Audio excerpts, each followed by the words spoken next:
Мындан 1 жыл мурда Баткенде кадимки согуш чыккан. Ал 3 күнгө 28 апрелден 30 апрелге чейин уланган. Негизги аскери аракеттер 29 апрелде болгон. Кыргызстан тараптан 36 адам курман болду деп айтылууда. Тажикстан чыгашалары тууралуу так маалымат жок. 36дан көп да, андан аз да деген сандар айтылууда.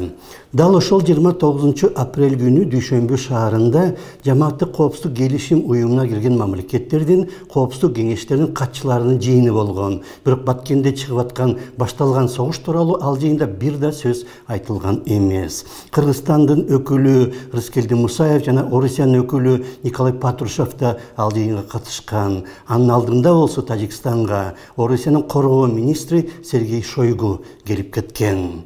Ошондуктан былтыркы Баткендеги согушту дүйнөлүк коомчулукту текшерели деген аракет катары бааласа болот. Азыр эгерде бир мамлекет башка мамлекеттин чегарасын бузуп өз аскерлерин кошуна мамлекеттин аймагына киргизсе, аны дүйнөлүк коомчулук кантип баалайт деген текшерүү сыяктуу. Дүйнөлүк коомчулук дээрлик эч кандай көңүл бурган эмес. Ошондуктан былтыркы Баткен согушун быйылкы Украинага башталган согуштун алдындагы текшерүү деп бааласа болот азыр.